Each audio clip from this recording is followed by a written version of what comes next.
Olá, tudo bom? Hola Christopher, Tá me ouvindo agora? Tá ouvindo bem aí? bien, bien, contento de la oportunidad de estar nuevamente con ustedes. Opa, a oportunidade é toda nossa, né? A gente que agradece aí a ilustre presença. É Federico, tá certo?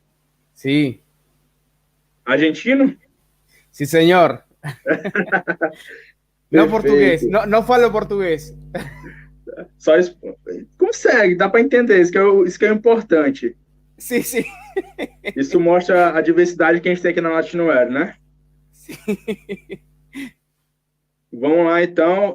Você vai falar sobre a gamificação, traduzindo para o português, com enfoque nos jogos, é isso? Traduzindo aí literalmente. Ujú. Videojuegos. Ujú. Videojogos. Perfeito, então. O palco é todo seu, Federico. Boa palestra. Ok, bueno. Buenas tardes a todos. Como ya un poco anticipaba Christopher, eh, quisiera empezar esta charla a favor de la gamificación declarándome, desde un primer momento, un entusiasta de los videojuegos. No por una, sino por dos razones. La primera de ellas es porque aprendo mucho con ellos. Y la segunda también es porque aprendo mucho, pero cosas diferentes. Imagino que muchos de ustedes juegan o jugaban videojuegos, toda aquella persona que está del otro lado de la pantalla disfrutando de este Latino War 2020. Si sus papás se parecen un poco a los míos, lo único que escuchaban cada vez que los veían jugando a los videojuegos eran que estaban perdiendo el tiempo. Mi nombre es Federico Brest, tengo 28 años y he sido videojugador desde hace, bueno, desde que tengo memoria. Y el día de hoy quiero probarle a nuestros padres que nosotros no estábamos perdiendo el tiempo. Quiero empezar un poco con la definición. Hemos oído varias veces hablar del término gamificación o ludificación, pero ¿qué es verdaderamente eso? La Real Academia Española lo define, tal como verán en pantalla, como aplicación de conceptos que encontramos habitualmente en los juegos u otro tipo de actividades lúdicas, como los videojuegos fuera de ambientes lúdicos. Una vez ya definida la palabra gamificación, me gustaría que interactúen de alguna forma conmigo del otro lado de la pantalla, respondiéndose cada uno a la siguiente pregunta. A mí, ¿me gusta estudiar? Quisiera que cada uno se lo pregunte. Digo, ¿es lo que disfrutan hacer en su tiempo libre? ¿Es lo que quisieran hacer siempre sin parar? Me da la impresión que no, no sé, no me imagino la cara de ustedes del otro lado, pero debo que confesar que a mí tampoco. La verdad es que me gusta aprender cosas nuevas, pero me cuesta estar estudiando. Lo Me costaba el doble cuando estaba en la facultad, me costaba el triple cuando tenía que dar un final. Y si bien disfruto muchísimo aprender cosas nuevas, me cuesta el hecho de estar estudiando, ¿no? Como decimos acá en Argentina, hola culo silla. Estar leyendo y memorizando. ¿Esto tendrá que ver algo con el propio el estudio? Es decir, ¿hay algo malo en eso, en que no me guste estudiar o que me cueste? ¿O tiene que ver más con cómo lo experimentamos nosotros? Me parece, y vamos a ir demostrándolo a lo largo de esta charla, que tiene que ver más por ese lado. Yo me lo pregunté muchas veces. ¿Se podría hacer algo para mejorar esta dificultad, este malestar? Y sí, podemos hacer algo. Si tuviera que elegir algo para dedicarle varias horas, lo que justamente hago con el estudio, me quedo con los videojuegos. Es algo que en lo personal disfruto y creo que todos disfrutamos y le dedicamos mucho tiempo y puede que hasta aprendamos algo. ¿Es posible que aprendamos algo con los videojuegos? Yo estoy convencido de que sí. La pregunta entonces debería ser, ¿cómo aprendemos con los videojuegos? ¿Cómo aprender a aprender de ellos? Las formas de enseñar a través de la historia siempre fueron con estas dos características que ven en pantalla. Unidireccional y lejana. Unidireccional porque el profesor habla, nosotros escuchamos, copiamos, memorizamos y aprobamos. Y así con toda la carrera, seguimos el ciclo. Y lejana por una distancia experimental a lo que estudiamos. Nunca podemos tener las cosas que vemos ahí a la mano, manejarlo, tocarlo. Siempre me acuerdo unas amigas del colegio que me decían, ya me recibí de psicóloga y todavía no sé para qué sirve, por ejemplo, el trinomio cubo perfecto. Sería bueno poder mejorar ese tipo de cosas. Me ponía a pensar, ¿cómo ha sido la enseñanza a través de los años? Hace muchísimos años, antes de Cristo inclusive, puede que haya sido algo así como lo que se ve en pantalla. El sabio dando clases ante una audiencia, todos escuchando atentamente, tratando de entender algún concepto por demás abstracto y nuevo para esa época. Pero dije, bueno, eso es la verdad muy lejano. Veamos un poquito más adelante.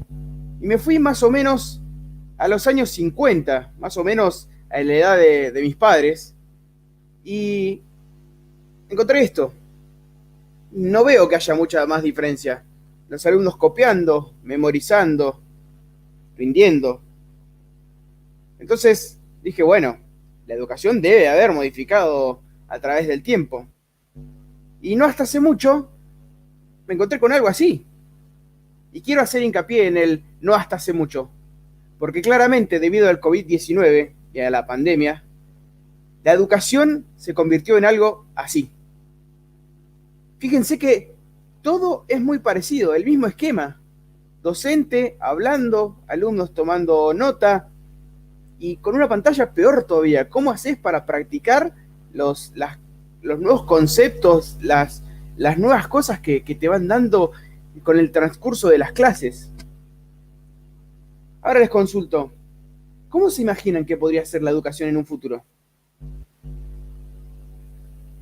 Parra González y Segura Robles, en el año 2019, publicaron un trabajo llamado Producción Científica sobre Gamificación en Educación, un análisis cienciométrico. En él aseguran que las métricas de los juegos pueden ser utilizadas en todos los niveles, desde la educación primaria, pasando por la secundaria y hasta llegar a la educación superior. Además, puede desarrollarse, nutrirse y complementarse con infinidad de recursos tecnológicos, como veremos más adelante, no solo en la modalidad de educación presencial, sino también en modalidades semipresenciales o virtuales. Para estos momentos de confinamiento es sumamente útil, pues no implica modificar el contenido planificado, sino cómo lo trabajamos con los alumnos. Gamificar en educación implica la utilización de mecánicas, de dinámicas y componentes de los juegos con un objeto educativo. Estas dinámicas hacen referencia a los aspectos centrales que hacen que los seres humanos disfrutemos de jugar: la narrativa, el reconocimiento, la competencia, etc. Las mecánicas implican la existencia de reglas, las clasificaciones, el feedback, los turnos, los premios, entre otras millones de cosas. Y los componentes son los que le dan la estructura al juego, las insignias, los puntos, los niveles. En breves palabras, y haciendo un poco de resumen, algunos de los elementos para gamificar, entonces, podrían ser, por ejemplo, los desafíos y los retos, actividades que motiven a superarse. Los puntos, darle un valor cuantitativo a una acción. Insignias que acrediten logros o acciones por parte del jugador. Barras de progreso que reconozcan el grado de avance. Tablas de ranking que sean una forma de ver posiciones relativas de cada uno de los participantes. ¿Por qué no bonus? Recursos inesperados para la consecución de desafíos. Y por último, las normas de juego, que identifiquen los límites y las posibilidades como jugador. Teniendo en cuenta estos elementos, lo primero que debemos hacer es pensar un objetivo. ¿Qué contenido trabajar con los alumnos? Luego, es necesario pensar en ese objetivo desde la perspectiva de la gamificación, lo cual no significa diseñar un juego, sino utilizar las dinámicas mecánicas del juego para aplicarlas a nuestro contenido. A continuación, debemos de diseñar la narrativa, es decir, pensar un marco de acción en el cual los alumnos se interesen. La narrativa que aportemos es la clave para lograr que los alumnos se sientan parte del progreso, sientan la emoción de participar y a la vez de superarse.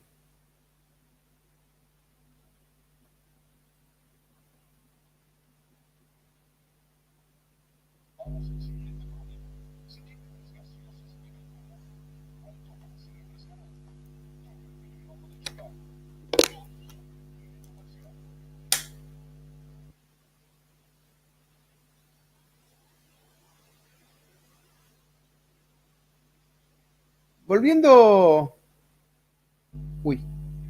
a la pregunta de la educación al futuro, ¿piensan que será algo como lo visto en el video anterior? Esperemos que no sea así en el futuro, pero nunca se sabe. ¿Cómo cambiar la cabeza? Basta ver cómo sufren nuestros niños, nuestros jóvenes, inclusive adultos, encerrados en las escuelas y en las instituciones, que nos aburren cuando después llegan a casa y tienen cosas súper modernas, mucho más interesantes. Internet, televisión, videojuegos. Y la escuela, mientras tanto, les sigue tratando de enseñar a armar muebles sin las piezas de los muebles. Hace casi 2500 años, un hombre llamado Confucio dijo, como verán en pantalla, me lo contaron y lo olvidé, lo vi y lo entendí, lo hice y lo aprendí. Una gran diferencia con este paradigma educacional que vemos que se viene repitiendo a través de los años. Muchos años después, un hombre llamado Edgar Dale hizo lo que se llama el cono del aprendizaje. Lo que dice básicamente, y no hace falta que lo lean, es que a medida que nos acercamos a un tema para experimentarlo o pensarlo, retenemos cada vez más datos sobre él por más tiempo. Nos queda arraigado. Cuando leemos, en cambio, solo nos queda un 10%. Necesitamos educar a las nuevas generaciones para poder equivocarse, para tomar riesgos y salir del modelo de biblioteca, que hasta hace un tiempo una amiga también me corregía y me dijo, ya no es más modelo de biblioteca, es el modelo de búsqueda de Internet, de Google, ya no van a abrir los libros. Hay que cambiar ese modelo hacia un modelo de escuela laboratorio, donde puedan experimentar, donde puedan tocar. ¿Cómo hacemos? ¿Cómo preparar a nuestros jóvenes para el futuro? Prepararlos para resolver problemas que no sabemos cómo van a ser. Nadie sabe cómo va a ser el futuro, pero sí sabemos cómo no va a ser. No van a necesitar las mismas herramientas que necesitaron nuestros padres y nuestra misma generación. Y eso no es un problema menor, porque si no lo solucionamos, las nuevas generaciones no van a tener una vida digna y van a estar compitiendo en un mundo global y es serio. Si miran las cifras de alumnos que se van de la escuela, es aterrador. Hace unos días salí de dar una charla y me agarró un pibe a la salida y me dijo, te acabo de escuchar, yo quiero ir a la universidad, pero la escuela me hace mal. No voy a poder ir a la universidad porque no soporto la escuela. Imagínense mi cara de póker, no supe cómo responderle. Sabemos que jugar contribuye a aumentar la motivación y también a mejorar nuestra capacidad de aprendizaje. Los efectos que el juego tiene en la química de nuestro cerebro también lo demuestran. Según la neurociencia, el juego estimula varios neurotransmisores de nuestro cerebro. Cada gratificación, cuando se aumentan los puntos o se sube de nivel, se acompaña en el cerebro de la liberación de sustancias que producen el disfrute. Esta que ven en pantalla, la serotonina, nos hace estar felices, ya que es una reguladora de nuestro estado de ánimo. Es el neurotransmisor que se activa cuando nos sentimos importantes, obtenemos un reconocimiento. Los rankings, las medallas o trofeos de algún juego pueden ser buenos activadores de serotonina. Pero no es la única neurona que trabaja en el momento de la gamificación. Lo que nos motiva a asumir los riesgos es la liberación de dopamina. Esta sustancia química activa las mismas vías de recompensa placentera en nuestro cerebro que si disfrutáramos de nuestra comida favorita o tuviéramos relaciones sexuales. La dopamina es considerada como una droga o sustancia que da placer y se libera justo antes de recibir una recompensa. Es por ello que contribuye a motivarnos. Por otra parte, el asociar una acción con su reacción estimula el aprendizaje. Como tercer componente tenemos la oxitocina, que ha demostrado ser capaz de fomentar nuestra confianza en grupo, el altruismo, los vínculos afectivos, etc. Se trata de un neurotransmisor que se libera cuando nos involucramos en una historia o narrativa, así como participamos en algún tipo de proyecto con destacados aspectos sociales. Este tipo de involucración y sentimiento de empatía, estimulado debidamente, promueve el recuerdo a largo plazo. Finalmente tenemos las conocidas endorfinas, que son opioides que pueden llegar a hacernos sentir muy eufóricos. Superar los retos que nos proponen un juego hace que se lo liberen las endorfinas, que nos harán querer ir progresando. Ahora, la pregunta es, ¿cuándo es el momento en que se liberan más estas hormonas? Investigadores sostienen que este es cuando se produce el 50% de las oportunidades de fallar o acertar. Viéndolo un poquito más gráficamente, podemos ver en pantalla las distintas combinaciones y cómo afectan a nuestro estado de ánimo. Si alguien está interesado, después le puedo compartir esta imagen. Hay que mirar a quienes son los que trabajan en trabajos de riesgo, en trabajos donde si no aprenden rápidamente, si no aprenden efectivamente, pasan cosas terribles. Y para mí, debe haber más, hay 3 grandes grupos: la industria espacial, la militar y la medicina. Si un piloto no aprende bien, pasan cosas espantosas. Pero si un adolescente argentino o latinoamericano no aprende bien, ¿no pasan también cosas espantosas? Sí, pasan, pero dentro de 20 años. Y después escuchamos yo no voy a estar más gobernando este país, o pasa el año que viene, lo paso con notas y me lavo las manos, pero es igual de desastroso. ¿Qué hacen estas 3 industrias? Estas 3 industrias, y créanme, los militares son cualquier cosa menos hippies, se fijaron en cómo aprende efectivamente el ser humano. Y oh sorpresa, el ser humano evolucionó para aprender de una manera efectiva, que es jugando.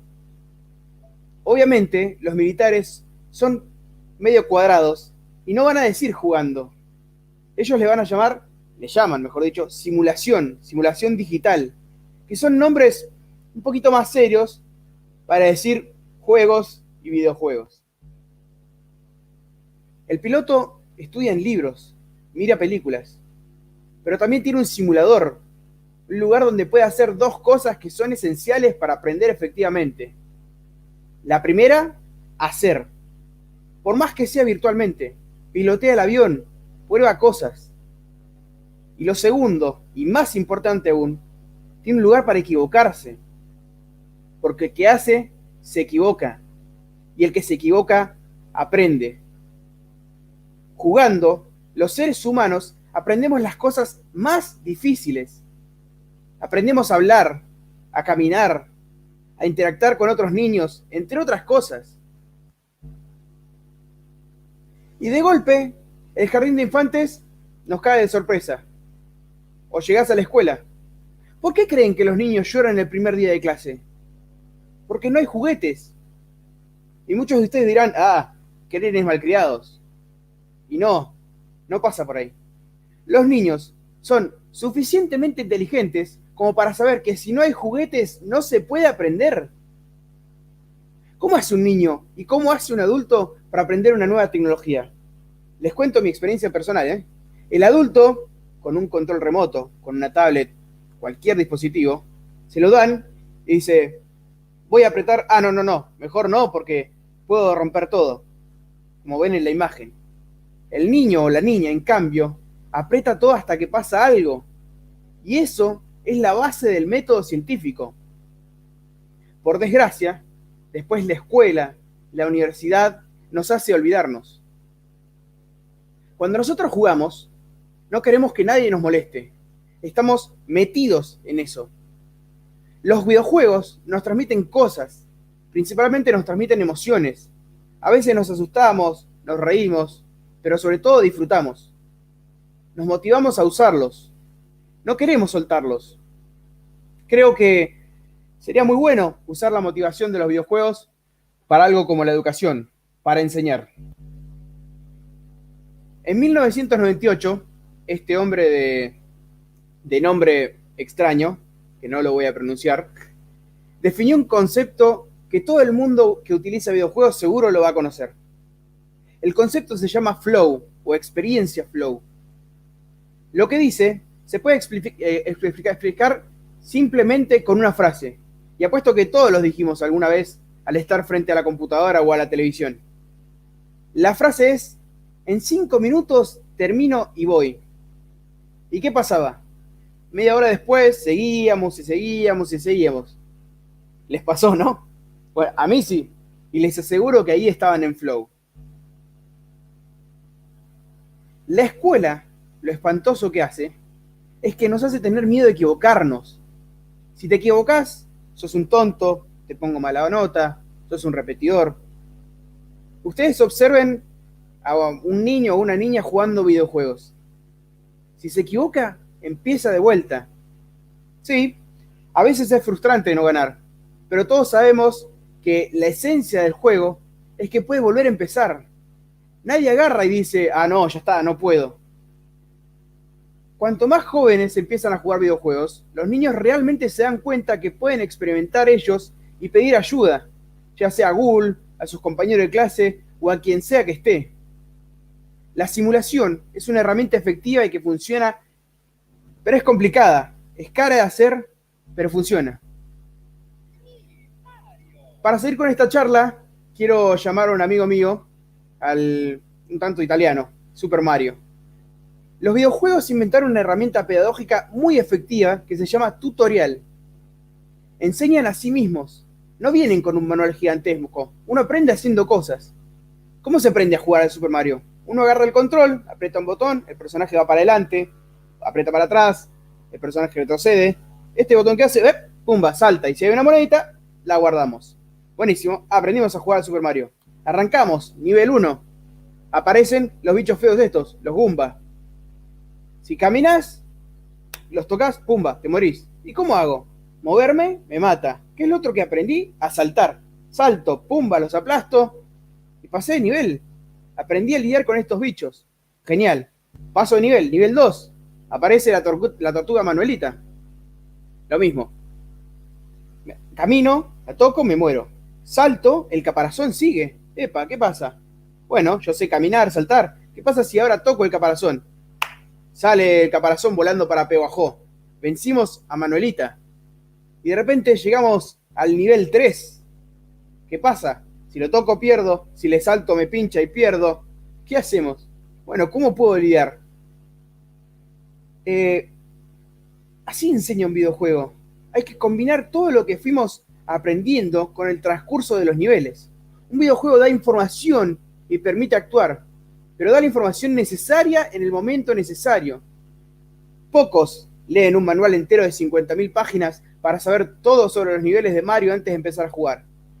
El juego se va explicando a sí mismo, y el tutorial tiene una fuerza pedagógica gigantesca, porque su mensaje esencial es que el conocimiento está siempre en construcción, que lo que aprendí antes lo puedo usar en el futuro, y que cuando encuentro un problema poco distinto al que tenía, me puedo adaptar. Así funciona el aprendizaje en los seres humanos. Y no por casualidad, los videojuegos son tan atractivos, sobre todo para los jóvenes, porque les hablan directamente, se ponen a su altura, los miran a los ojos, no los tratan de tontos. Si a mí me cuesta mucho el nivel 3, puedo seguir intentándolo, no te hace sentir tonto. Ahora le encontré la vuelta, bueno, paso al nivel 4. La escuela, lamentablemente, no hace eso. La escuela sigue tratando de enseñar los manuales para armar cosas sin piezas. Los juegos invitan a plantearse un propósito. Atrévete a tomar un riesgo. Todos los juegos empiezan con el personaje principal atreviéndose a hacer algo que nadie se había atrevido antes. ¿Se imaginan que Mario, cuando llega el honguito al principio del juego, le dice: che, Mario, secuestraron a la princesa? Y Mario responda: caray, voy a tener que conseguirme otra novia. No, Mario se levanta y dice: voy a tomar el riesgo de enfrentarme a Bowser. Yo voy a ir por ese castillo y la voy a rescatar. Porque Mario entiende que para tener algo que nunca tuvo, tiene que intentar algo que nunca hizo. Y Mario sabe que como no lo va a lograr a la primera, va a seguir probando. Digo, desde 1985 se está enfrentando al mensajito este que ven en la pantalla. Pero Mario no se rinde. Mario persiste. Incluso a veces pensamos que pasaría esto.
Un juego nunca te va a dar un reto que no puedas cumplir, pero tampoco te va a dar un reto que sea imposible. Si es muy fácil, te aburrís. Si es difícil, te frustrás. Pero cada vez que perdés un juego, te tenés que preguntar: ¿qué hice mal? ¿Cómo puedo superar? ¿Qué puedo hacer para ser mejor? Y eso es lo que te motiva. Lo que tenés que se puede conseguir. El día que te encuentres con una pregunta sin respuesta, esa es la pregunta que vale la pena responder. Porque con suficiente esfuerzo vas a encontrar la respuesta y vas a dejar tu marca en ese campo del conocimiento. ¿Qué pasa cuando termina un libro o una película? Aparece una palabra que dice fin, dice the end. Quiere decir que se acabó la historia, que hasta ahí llegaron los datos, que la información que tenía para contarnos. ¿Qué pasa cuando termina un videojuego? También aparece una cosa parecida. Aparece un cartel que dice Game Over. Pero aparece algo más, algo esencial, algo distinto. Una puerta. Una puerta que te dice try again, play again, jugá de nuevo, probá de nuevo, equivocate de nuevo. Para jugar más, hay que saber más. El botón de play again te da más oportunidades y eso es lo que tenemos que darle a nuestros niños. Para finalizar, quiero compartirles algunas métricas de la Asociación de Videojuegos de Argentina. 1.200 millones de pesos facturados anualmente, estos son hasta el año 2019. Más de 130 proyectos de desarrollo de videojuegos, entre estudios conformados y emprendedores emergentes. Y el 95% de los desarrollados es exportado, principalmente a Estados Unidos, Europa y Asia. Los invito a descargarse mi último libro, ahí les comparto el código QR, es con licencia Creative Commons, para poder encontrar lo que estuvimos viendo en esta charla y alguna que otra cosa más interesante para que justamente podamos ayudar a cambiar la historia de la educación y el futuro, lo que se viene por delante. Sin más, momento de dudas, si hay alguna duda paso a responder, pero desde ya, muchas gracias y les dejo mis canales de contacto.